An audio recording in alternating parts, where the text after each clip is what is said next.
ये मन इंद्रियां प्रकृति की तरफ आकर्षित होकर भोग वृत्ति में फंसाए रही हैं। अब इन वृत्तियों को समेट करके एकमात्र सच्चिदानंद प्रियालाल के चरणों में समर्पित करना है। सारे उपदेश का सार यही है। पूरे के पूरे जन्म के जन्म बड़े बड़े ऋषि मुनि महात्मा साधक उपासक भक्तजन जीवन भर यही चेष्टा करते रहते हैं कि हमारी एक एक वृत्ति प्रभु में लग जाए। तो जैसे भक्ति इतनी सामर्थ्यवान है कि प्रत्येक वृत्ति को भगवदाकार कर देती है, ऐसे माया भी ऐसी ही सामर्थ्यवान है, प्रत्येक वृत्ति को विषयाकार कर देती है। विपक्ष कमजोर नहीं है। ध्यान देना, तुम जिस मार्ग में चले हो ये महाभारत से भी बड़ा युद्ध है। महाभारत में प्राकृतिक बलधारियों को परास्त करना है, सामने जो पांच भौतिक शरीर वाले हैं।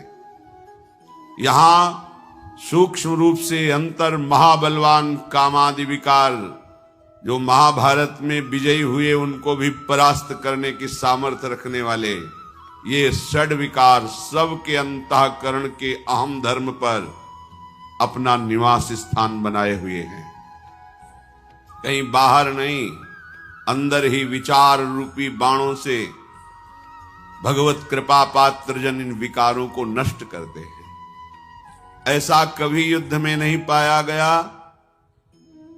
कि जो विजय को प्राप्त हुआ है उसके शरीर में कभी घाव ना हुआ हो। विपक्ष के बाणों से घायल होते हुए भी विपक्ष को परास्त कर वो जय को प्राप्त होता है। ऐसे ही प्रत्येक साधक भगवत मार्ग में आचार्य वाणी, गुरु आश्रय, आराध्य देव की कृपा का बल लेकर के माया के इन बलवान पार्षदों को, इनके वेगों को परास्त करता है। ऐसा नहीं कि जब से शरणागत हुआ तब से उसके द्वारा विजय ही विजय हुई। नहीं, बहुत बार जो महापुरुष भी बन गए हैं वो भी इनकी चोट से घायल हुए हैं। इनकी चोट कोई साधारण नहीं है। बड़े बड़े मुनियों को भी विक्षिप्त कर दे। छुट चेतन जो अचेत तेऊ मुनि भय विषवासित हित सजनी स्वरूपा हरिवंश महाप्रभु कह रहे हैं। कभी न कभी उपासक को ये आंतरिक शत्रु अपने वेग में फंसाकर परास्त करना चाहते हैं। परास्त नहीं कर सकते क्योंकि भगवत बल है, चूक हो सकती है। हमें सदैव ये ध्यान रखना है कि हमारी एक एक वृत्ति प्रभु में लगना है। यही हमारे जीवन का लक्ष्य है। अगर हम किसी भी साधक से चूक हो जाती है, गलती हो जाती है, हृदय से जलो, प्रभु से क्षमा याचना करो, क्षमा समुद्र है, आगे बढ़ो। राग द्वेष का, निंदा स्तुति का समय नहीं है, नहीं तो हमारा मार्ग इसी में बाधित हो जाएगा। माया जीत जाएगी और हम हार जाएंगे। ये ऐसा प्रहार है कि कोई विपक्ष को नहीं देखता है, सीधे उस व्यक्ति पर अंगुली उठाई जाती है। ये कोई साधु ही जानता है कि इस मार्ग में चलने वालों को कैसी पीड़ा सहनी पड़ती है। आप सब अपने हृदय को देखें, प्रकृति के वार को सहने की एक मिनट सामर्थ्य नहीं तुम्हारे अंदर। अगर किसी के अंदर है तो आचार्य गुरु का शरणागत ही होगा। जो प्रभु का आश्रय है, प्रभु के नाम जप में लगा है, वही इस वेग को सह सकता है, इनके प्रहार को सह सकता है। हजारों सद्गुण हैं, एक वृत्ति दुर्गुणी हो गई, तुम्हें संसार क्षमा नहीं करेगा। उपासक सावधान, वो 1000 गलती करेगा फिर भी मुझ में ताव देकर निकलेगा। अपनी सफाई पेश करेगा, गर्व में रहेगा। तुम उपासक हो, एक गलती होगी 1000 गालियां देंगे, कोई क्षमा करने वाला नहीं, क्षमा समुद्र प्रभु के सिवा। चूक ना होने पावे, चूक हो जाए तो हृदय से प्रायश्चित करो। हे नाथ, आपकी विमुखता के कारण चूक हुई। अगर मेरा भजन चल रहा होता तो मैं इस कुमार्गगामी प्रवृत्ति से परास्त नहीं होता। दुर्वासना मम सदा परिकर्षयंती। हे नाथ, देखो ये दुर्वासना सदैव मुझे अपनी तरफ घसीट रही है, कृपा करो। उपासक रोए प्रभु के सामने। गर्व का तो स्थान ही नहीं है। संयम से चल रहे हो तो भगवत कृपा है। संयम बिगड़ गया तो कहीं ना कहीं प्रमाद है, भगवत भजन की विमुखता है, तभी ये हमको विकार परास्त करते हैं। इसलिए भगवत वाणी, गुरुवाणी, संतवाणी, इनका जब हम आश्रय लेते हैं, अक्षरशः बिल्कुल अपनी बुद्धि न लगा के, तब हम इस माया के पार्षदों से विजय प्राप्त करते हैं। एक छोटी मोटी बात नहीं, संसारिक लोग नहीं जानते। एक झटके में चारों खाने चित्त जो गिरते हैं, वो क्या जाने लड़ना। इन विकारों से लड़ना तो कोई भगवत प्राप्ति के मार्ग का उपासक ही जानता है। घाव पे घाव होता है, कोई मलहम लगाने वाला नहीं। और हमारे प्रभु निरपेक्ष होकर केवल देखते हैं। किस लिए? तुम्हें बलवान बनाने के लिए कि तुम हमारी माया से परास्त ना हो। उठो, फिर लड़ो, फिर गिरोगे, फिर तुम्हें ही लड़ना पड़ेगा। चाहे जितने जन्म लगे, तुम्हें बलवान होकर निकलना पड़ेगा। ये हमारे प्रभु चाहते हैं। इसलिए अर्जुन जी को आदेश करते हैं, मात्रा स्पर्शास्तु कौन्तेय शीतोष्ण सुख दुखदा आगमा पाइनो अनित्यास्तास तितिक्षस्व भारत। हे अर्जुन, ये इंद्रियजन्य अनुकूलता प्रतिकूलता का तुम्हारे ऊपर प्रहार होता रहेगा। ये उष्ण कामादि अग्नियां, शीत, अनुकूलता, प्रणाम, नमस्कार, प्रशंसा, ये दोनों तुम्हारे जीवन में आएंगे। तुम्हें ना तो अनुकूलता में फंसना है, ना प्रतिकूलता से निराश होना है। तास तितिक्षस्व भारत, इनको सह जाओ, महात्मा हो जाओगे, परम पद के अधिकारी हो जाओगे। भगवान सामने खड़े हैं, पर कहते परम पद के अधिकारी तभी होगे जब तुम सह जाओगे। अगर तुम सह नहीं पा रहे हो तो बल को मांगो प्रभु से। वो इंतजार कर रहे हैं, तुम अहंकार होकर दैन्य भाव से मांगो तो अपिचेत सुदुराचारो भजते माम मनन्य भाग सादुरुष मंतव्य सम्यक व्यवसिता है सा। चाहे जितना बड़ा दुराचारी हो, एकमात्र भगवान के बल का आश्रय ले ले तो महात्मा बन जाएगा। करो सद्यते साधु समाना। संसार नहीं समझेगा तुम्हें। तुम्हारे मालिक देख रहे हैं तुम्हें, ईश्वर देख रहा है। ईमानदारी से भगवत मार्ग में चलो, फिसलोगे तो शास्त्रावाहु भगवान तुम्हें अनंत भुजाओं का बल देकर बचा लेंगे। आप प्रमाद करोगे, उनकी कृपा, उनकी क्षमा का अनादर करोगे, पुनः बार बार वैसा करोगे तो भगवान कृपा समुद्र में वो दंड विधान नहीं करते। स्पष्ट समझ लीजिए, जहां कहीं ऐसा दंड विधान दिखाई देता है, उनकी अपार करुणा होती उसमें। पर उनके द्वारा निर्धारित किए हुए लोकपाल शक्तियां ये तुम्हें दंड देने लगेंगी, क्योंकि तुम भगवान की कृपा का अनादर करके, उनकी क्षमा का दुरुपयोग करके मनमानी आचरण करते हो तो तुम भगवत शरणागति में कलंक लगा रहे हो। तो उनके पार्षद फिर आपको दंड देने लगेंगे। फिर आप कहोगे भगवान की शरण होने पर भी हमारी ये हालत है। इसलिए सावधान, ये बहुत बड़ा युद्ध है। उपासक, तुम केवल अकेले हो, पूरी सृष्टि तुम्हारी परीक्षा में है, पूरी सृष्टि तुम्हारे विरोध में है। किसी को तुम अनुकूल मत मान लेना। कैसे? कोई बहुत तुम्हें प्यार करता है, अनुकूल करता है, तो तुम्हारी आंतरिक वृत्ति को चुरा रहा है, वो तुम्हें परास्त कर रहा है। रागात्मक वृत्ति तुम्हारे भगवत चिंतन में बाधा पहुंचा देगी। कोई तुम्हारा विरोध कर रहा है, निंदा कर रहा है, अपमान कर रहा है, तो द्वेषात्मक वृत्ति घसीट लेगी और तुम्हारी भगवत चिंतन की वृत्ति में बाधा पहुंचा देगी। इसलिए राग द्वेष दोनों खोइए, खोजिए पद निर्वाण, मत करो चिंता। अहम त्वाम सर्व पापेभ्यो मोक्षयिष्यामि मा शुचा, मैं तुम्हें पवित्र करूंगा। बस तुम्हें अपने स्वामी की आज्ञा पर चलना है। स्वामी जानते हैं, श्री स्वामी हरिदास जी महाराज कह रहे हैं, ये विचित्र माया पसारी आपकी है। कौन ऐसा ऋषि मुनि है जो इस माया की गोद में बैठकर आपको भूल न जाए। इसलिए हमसो ना बिगाड़न को, तोसो ना संवारन को, तोई मोहि पड़ी होड़, कौन दो जीते है कौन दो हारिए पर बदी न तो। ये विचित्र माया भगवान की है, समझ में नहीं आती है कि क्या रूप रख करके तुम्हें परास्त कर देगी। एक रूप है, जैसे भगवान की अनंत महिमा है, ऐसे अचिंत्य महिमा माया की है। ये विषयी पुरुष संसार के भोगों में रत केवल बाहरी चेष्टा को देखते हैं, उपासक की आंतरिक युद्ध वृत्ति को नहीं देख पाते।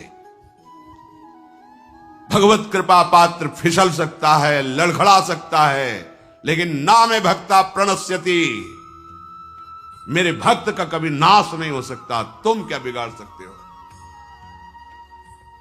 अपनी वृत्ति को निरंतर भगवत चरणारविंद में लगाने का प्रयास करो। ठेका भगवान का और गुरुदेव का है तुम्हें भगवत प्राप्ति कराने का। आप बार बार आज्ञा का उल्लंघन करेंगे, फिर भी उनके हृदय में कोई फर्क नहीं पड़ने वाला। तुम उनके हृदय को नहीं जानते हो, अगाध समुद्र हैं। पर उनके द्वारा निर्धारित किया हुआ शासन विभाग भागवतिक तुम्हें फिर चैन से नहीं रहने देगा। उनके हृदय में तुम्हारे प्रति कभी वात्सल्य के सिवा और कुछ नहीं आ सकता। तुम नहीं समझ सकते सदगुरु के हृदय को, भगवान के हृदय को, महात्मा के हृदय को। अगाध समुद्र होता है, पर उनके द्वारा जो निर्धारित किया हुआ शासन विभाग भागवतिक है, फिर वो तुम्हारे पीछे पड़ जाएगा, क्योंकि तुम उनकी आज्ञा का बार बार उल्लंघन कर रहे हो, उनकी कृपा का दुरुपयोग कर रहे हो। इसलिए चाहे गृहस्थ हो चाहे विरक्त हो, हर उपासक से प्रार्थना है, हमारे लाडले युगल सरकार की कृपा का दुरुपयोग मत करो। हमारे प्रभु ने तुम्हें क्षमा कर दिया है अनंत जन्मों के अपराधों को, अवहेलना मत करो। उनकी अवहेलना होगी यदि उनकी आज्ञा का पालन नहीं करोगे। तुम्हें ध्यान देना है, तुम किसके दास हो, तुम कहां खड़े हो, क्या देख रहे हो, क्या कर रहे हो। थोड़ा तो विचार करो। तुम्हें कौन जानता है, लेकिन तुम जिनका तिलक लगाए हो, कंठी बांधे हो, उनकी अगर कोई निंदास्पद बात करे, हे हरि का दास, भगत बनता है भगवान का। जिन लाडले ने हमें कृपा करके मनुष्य जन्म दिया, ये सौभाग्य दिया कि हम भगवत मार्ग में चल सकते हैं, उनको कोई अंगुली उठाए, कैसे तुम दास हो। अपने स्वामी की निंदा करवाओ, कैसे तुम दास हो। स्वामी को सर झुकाना पड़े तुम्हारे लिए, कैसे तुम दास हो। इतना भी इंद्रियों की गुलामी स्वीकार नहीं करना चाहिए कि हमारे आराध्य देव को हमारे लिए कोई गाली दे, हमारे गुरुदेव को कोई गाली दे, हमारे वेश को कोई गाली दे, जो आचार्य कृपा से प्राप्त हुआ है, भगवत कृपा से प्राप्त हुआ है। चूक होना स्वाभाविक है, लेकिन बार बार अपराध करना दंडनीय अपराध है। चूक की सुधार है, अपराध की नहीं। अपराध भगवत बल को लेकर के दुराचार करना, संभाल लेंगे वो, बचा लिया आगे भी बचा लेंगे, इस भावना से और दुराचार प्रवृत्ति करना, अहंकार प्रवृत्ति को बढ़ा लेना, मनमानी आचरणों में उतर जाना, फिर शासन विभाग तुम्हें संभाल लेगा। भागवती ऐसा दंड देगा कि किसी काम के नहीं रहोगे। हमारी बात मान लीजिए, बहुत बढ़िया अवसर है। श्री भगवान के वचनों को श्रद्धा पूर्वक श्रवण कीजिए, मनन कीजिए और आचरण में उतारने की चेष्टा कीजिए। बल भगवान देंगे। माया से लड़कर कोई पार हो जाए वो एक ही बल है, हरि शरणम मामे ये प्रपद्यन्ते माया में ताम तरंति। श्री भगवान कह रहे यदि जीवन भर भजन नहीं किया तो जब तुम्हें सत्संग मिला उस दिन से शुरू कर दो। ऐसा भी नहीं हो पाया तो कहीं तुम्हारे सौभाग्य से ऐसा हो कि अंतिम समय कोई तुम्हें नाम सुना दे, प्रभु की छवि के दर्शन करा दे, या भगवान की चर्चा सुना दे, या श्री हरिप्रियाजू का उच्छिष्टामृत चरणामृत वृंदावन की रज मिल जाए। निश्चित अंतिम समय प्राप्त होने पर उसे भगवत प्राप्ति होती, कल्याण हो जाता है।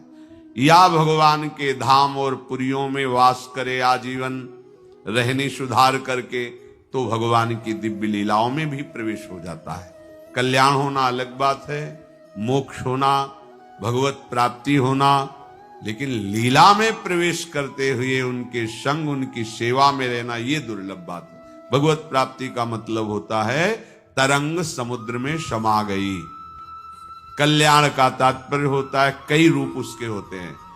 इस जन्म में जो तुम्हें साधन व्यवस्था मिली दुरुपयोग किया तो भगवान तुम्हें फिर किसी जन्म में कृपा करेंगे, नीचे की योनियों में ना जाने देंगे। अगर नीचे की योनियों में चले गए तो पूर्व का किया हुआ भजन फिर उसको उठाएगा। ये कल्याण के अंतर्गत चलता रहता है। लेकिन इसी जन्म में हमें श्री जी के समीप पहुंचकर उनकी सेवा में ये सबसे दुर्लभ बात है। और ये दुर्लभ बात हमारे लिए सुलभ हो गई। आचार्य कृपा की उपासना अर्थात जीटी रोड राजमार्ग, आंख मूंद के दौड़ो गिरोगे नहीं, बस उपासना की बात में चलो जो आचार्य चरण के, सीधे निकुंज पहुंच जाओगे। इधर उधर देखो मत, कहीं आकर्षित मत हो, लड़खड़ाओ मत। अगर कहीं लड़खड़ा रहे हो तो बहुत समर्थ लोग आपके साथ चल रहे हैं, आपको दिखाई नहीं दे रहा, आपके साथ है। बड़े बड़े अव्यक्त महापुरुषों की कृपा उन साधुकों पे होती है जिन्होंने निश्चय कर लिया इसी जन्म में भगवत प्राप्ति करनी है, तभी वो आगे बढ़ पाते हैं। अपने बल से नहीं, इन महापुरुषों के आशीष से, उनकी कृपा प्रसाद से। ये माया दुरंत है, खिलवाड़ नहीं है। क्या जाने जो माया में खेल रहे हैं। माया मुक्त होने के लिए बड़े बड़े ऋषियों ने कृष्ण शरीर करके रात दिन भजन किया, भगवत कृपा पात्र बने, तब जाके अपने लोगों को तो नाम के बल से, नाम कीर्तन के बल से, धाम आश्रय वास के बल से वो दुर्लभ वस्तु प्राप्त होने का अवसर मिला है। सावधान रहिए। अगर अंतिम समय तक तुम्हें यह सौभाग्य नहीं मिला तो आगे के श्लोक में श्री भगवान कह रहे हैं, यम यम वापि स्मरन् भावम त्यजत्यन्ते कलेवरम तम तमेवैति कौन्तेय सदा तद्भाव भावितः। हे कुंती पुत्र, मनुष्य जीवन में जो जो कार्य करता है वो सब मन में टेप होता जाता है। पूरा वीडियो है, एक जन्म का नहीं, अनंत जन्मों का। अगर इस जन्म में आप भजन कर रहे हैं, मानो अनंत जन्म के वीडियो को डिलीट कर रहे हैं। तभी आप देखो भजन करते समय करोड़ों बार वही काम वृत्तियां आती हैं। वो काम वृत्तियां पुरानी जो परत की परत जमा है वो निकल रही, जो वृत्ति आई वो नष्ट हुई, तो वही वृत्ति करोड़ों बार हमने क्रियाओं में की है, तो वो करोड़ों जमा है, वही निकलेंगे। तो आपको लगेगा आज तक नष्ट नहीं हुआ, नहीं, हर वृत्ति नष्ट हो रही, पर आपका बहुत स्टॉक जमा है। अगर आपने भजन नहीं किया तो डिलीट वाली बात ही नहीं हुई। तो भगवान कह रहे हैं कि अंत काल के समय में पूरे जीवन के कर्मों का परिणाम वीडियो बनाया जाता है। जैसे एक साल क्या क्या श्री जी का उत्सव हुआ, आधा घंटा में पूरा बना के रख दिया, ये झूला उत्सव, ये उत्सव, उसको फाइनल में देख सकते हो कि एक साल में ये हुआ। ऐसे पूरे जन्म का उसका तैयार होता है। जो भागवतिक शासन विभाग है निर्णायक, वो पूरे मरणासन में पहुंचने के पहले ही निश्चित होगा या सुअर बनेगा, कुत्ता बनेगा, नाली कीड़ा बनेगा, भूत बनेगा, निर्णय हो गया। क्या होगा? अंतिम समय उसकी चित्तवृत्ति वहीं लग जाएगी, जबरदस्ती वहीं लगा दी जाएगी, दुर्गति होनी है।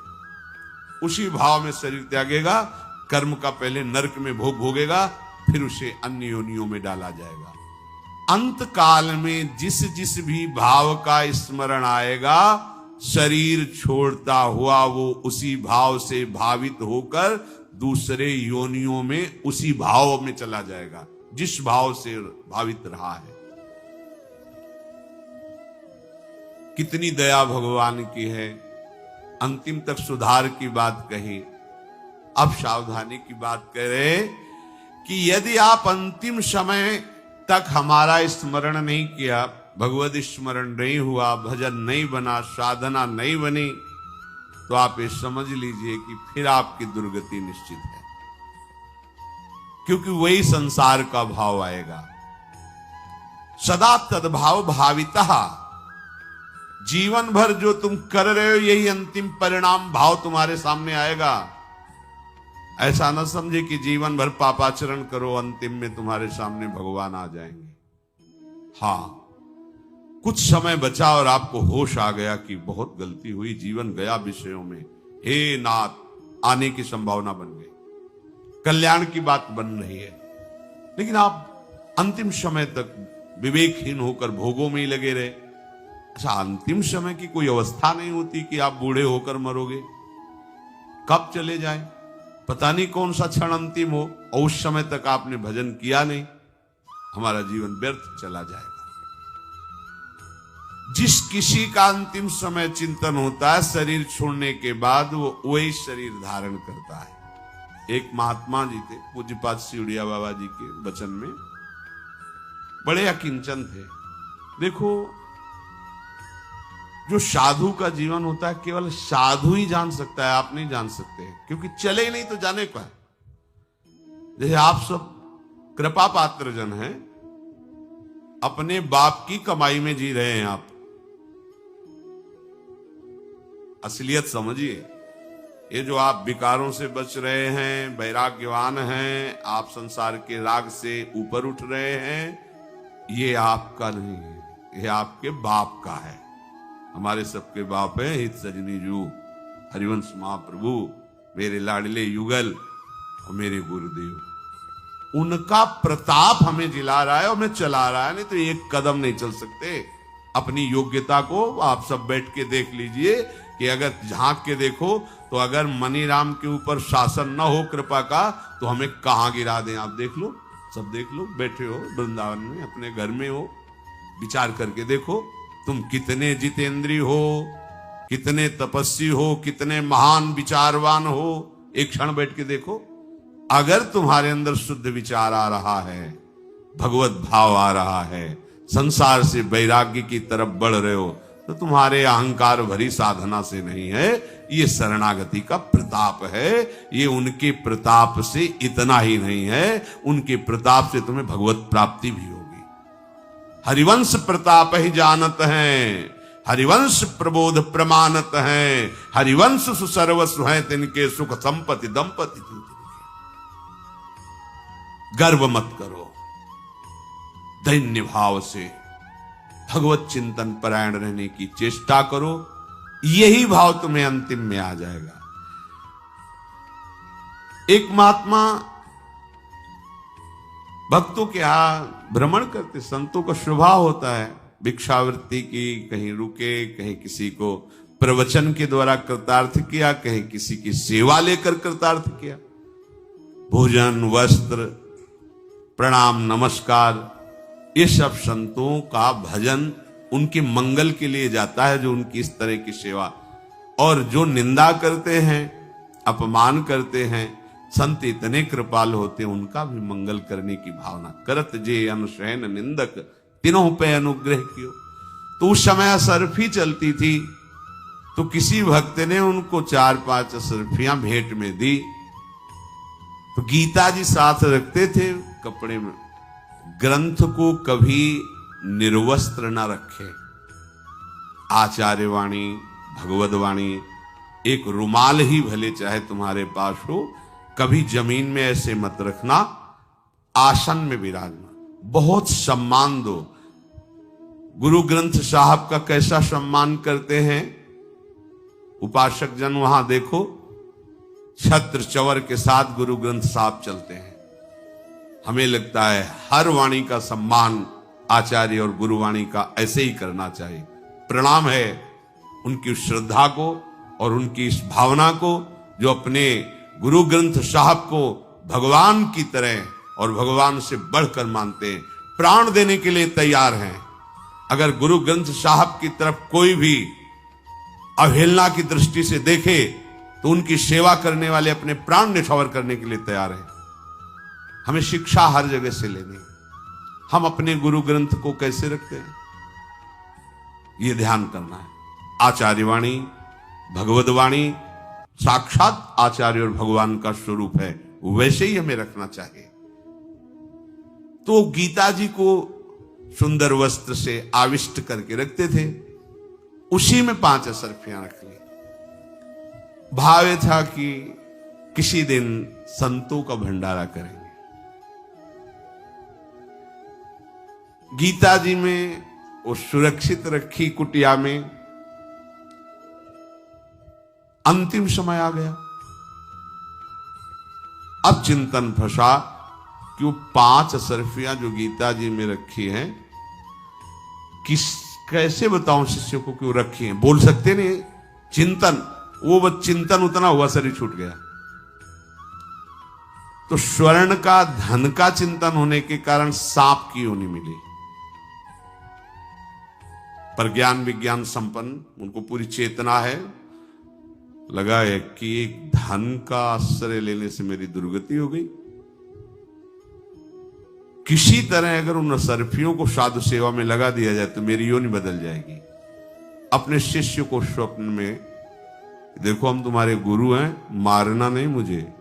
गीता जी की जो पोथी है ना, वहीं हम सांप के रूप में बैठे हैं। अभी हमारी नवीन अवस्था है, अर्थात नया सांप का बच्चा जो मिले मैं ही हूं। मारना नहीं, तुम वो असरफी लेकर के संतों को भंडारा कर दो, हमारा जीवन बदल जाएगा। देखा जाके तो छोटा सा सांप का बच्चा फड़ प्रणाम किया, खुला असरफी, असरफियों से संत भंडारा किया, देखो सांप मर गया। यम यम वाप स्मरण भावम त्यजत्यंते कलेवरम। एक संत भगवान, अंतिम समय था, पड़े थे, ऊपर आम का पेड़ था, पका हुआ आम का फल था, उसमें दृष्टि चली गई। कीड़ा बनकर उस आम के रस को पाए, फिर उनका कल्याण। बड़ा सूक्ष्म है अंतिम निर्णय। यद्यपि जो भगवान का भजन करते हैं भगवत प्राप्ति निश्चित है, पर ये उदाहरण केवल इसलिए दिए जाते हैं कि देखो गति में कितनी प्रबलता है चिंतन की। हिरण का चिंतन की, अगला जन्म हिरण का। हम अगर जीवन भर भगवान का भजन करेंगे तो देखो सांप बने, पर उनको पूरा भजन, पूरा ज्ञान है, उपाय भी हुआ कुछ क्षण के लिए, पर चूक तो हो गई ना। साधु का जीवन धन बल नहीं होना चाहिए, समलोष्टास्म कांचना, इसकी सिद्धि होनी चाहिए। पत्थर का, मिट्टी का डेला और सोने की बराबर वृत्ति होनी चाहिए। इसका मतलब नहीं को फुटपाथ में फेंक देगा, सोना है तो तिजोरी में रखेगा, लेकिन महत्व बुद्धि मिट्टी के ढेले से ज्यादा नहीं है। सदुपयोग हो या कोई लूट के ले जाए, उसकी मुस्कुराहट में फर्क नहीं होना चाहिए। ये मायाकृत है, ये महत्व बुद्धि रखने लायक नहीं। जैसे एक गृहस्थ आदमी बाजार में जाता है, कितने का है कपड़ा? 100 रुपया मीटर। अरे नहीं भाई, 100 रुपया किसे, तुम 80 रुपया दो। नहीं चलो 95 तुम्हारे लिए।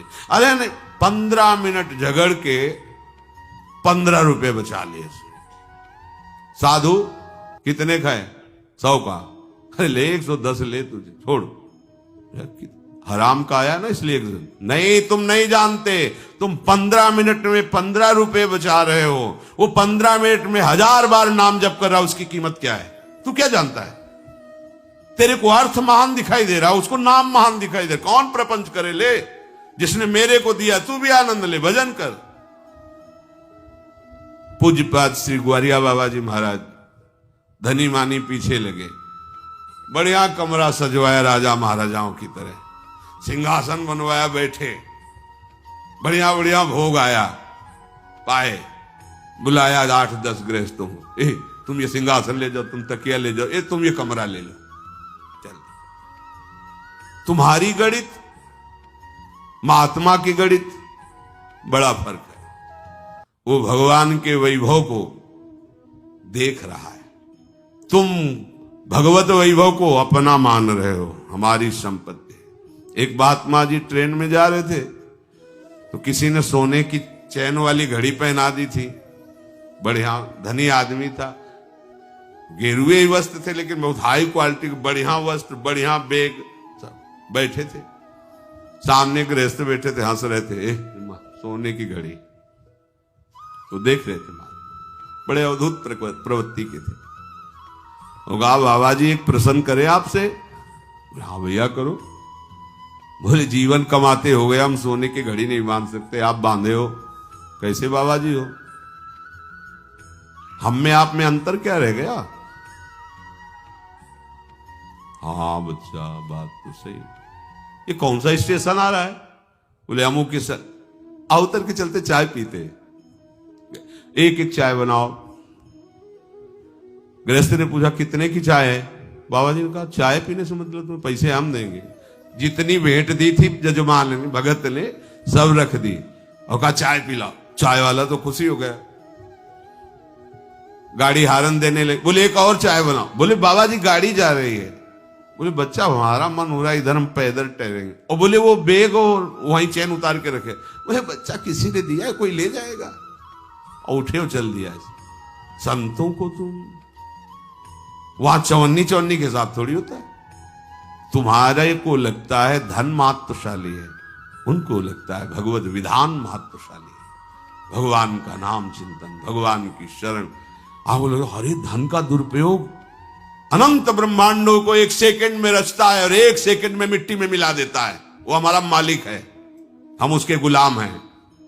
बाप का अंश बच्चे में आता है। भगवत पार्षदों के अंदर इसका महत्व नहीं होता। मतलब बड़े से बड़े श्रृंगार को सजाया, 2 मिनट में राख करके चल दिए। तुम्हें लगेगा जिंदगी की कमाई माटी में मिलाई। तुम्हें समझ में